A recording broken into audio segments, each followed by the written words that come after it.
Deeggartuun Habashaa hundi qabaa dhufte deeggarsa Awurooppaan qawwee nubbitatte ilmaan Oromoodhaa raayyaa ilmaan Walloo jaarraa lama caalaa gabrummaan dhuunfatte achittiif jaartee goobana almadaaqee harkatti qabatte biyya tufaamunaa shaggar nu weerarte. Biyya tufaamunaa shaggar nu weerarte gocha suukanneessaa hortee gullalleedhaa irratti raawwatte joonosaayidii duguggaa sanyiidhaa nurratti raawwatte. Gaafas nu cabsite Finfinnee qabatte maqaa Finfinneedhaa Addis Ababaa baafte Bishooftuuf Adaamaa hundaa'uu jijjiirte. Arsiidhaa fi Baalee itti iyyaas weerarte ganna 8 guutuu Oromoonni Arsii naftanyaa roraaste maqaa araaraatiin manguddoo qabatte Arsiis ni cabsite lixattis bobbaate kaabaas ni weerarte giddu gola lafaa Salaalee qabatte Amboo qaxxaamurtee Karrayyuus qabatte ituus ni weerarte goonni sabaaf lalu mucee amal mucee kanniisaa fi gaammeen hedduu itti duulee naftanyaa roraase. Ibduuba deebitee humnee jabeeffattee goobanaa fidattee ituudhaas cabsitee obarraa dhuunfattee qajoolleef jaartee imbaariif cuuqsaniin biintoobis qabattee ijoollee murtuguutoo walitti dhawwaayitee ajajaa waraanaa gootal mawaareen firraafachisuudhaaf calanqoo wal waabe. Calanqoo caliittiis lammiin teenya nafne naftanyaan nu duule.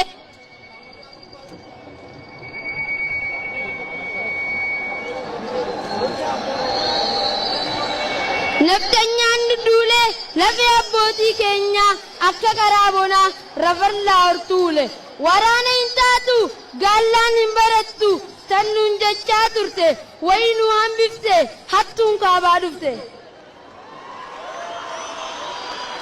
Biyya teenya guutuu erga nu dhuunfatte Oromummaan hafee gaallaa fi kottuudhaan dhawwaayitee nu waamte. Ijoolleen murtuguutoo wayii galtee rafte barnootaas baratte biyya Arabaattis qabeenyaa sooratte barnootaaf qabeenya walitti fidatte bifa bittinnaaween Oromiyaa keessa qabsoo duraan ture walitti qabuudhaaf jaarraa fi elama dargaggoo jaaranii Oromiyaa keessa beekaa fi hayyoota walitti qabanii dhaaba sabaaf lolu abaa'oo jaaranii.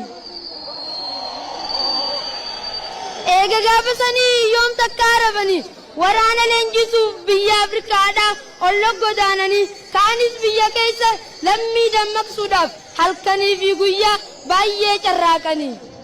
Leenci biyyaaf lalu Elamoo qilxuudhaa jajjabee jaaranii osoo diinni jiru Oromiyaa keessa Harargee seenanii qawwee baaskaa dhoytu kilaash hidhatanii gabrummaa kuffisuuf carcartirroo keessa kilaash hidhatanii qaankee bilisummaa Oromiyaa keessa gaafas facaasanii aduu guyyaa arraa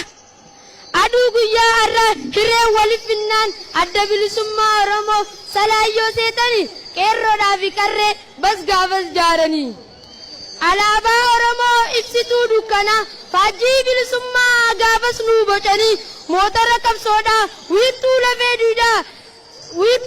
duudaa soyoom jalaa hafte harmee Oromiyaa biyya fi falmachuuf shamarree jaaranii hayyu duree dhaabaa jaal magarsaa barii isaan durfamanii qabsoo uwwisanii kiyyoonfattuu Habashaa garaa rooraasanii.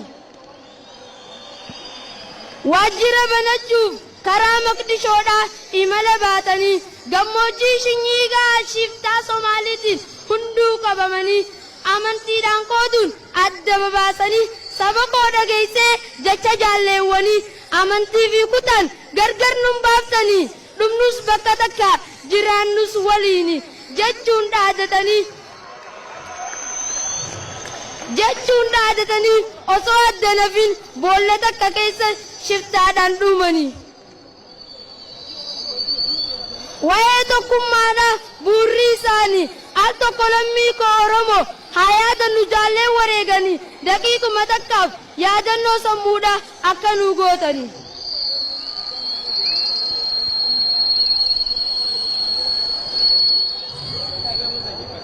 Roorroo Oromoodhaa haalaan jibbitanii hangi xiqqaan namaa gaaratti galtanii bilisummaa sabaaf lubbuu kennitanii goottan Oromoodhaa asiin nu geessanii.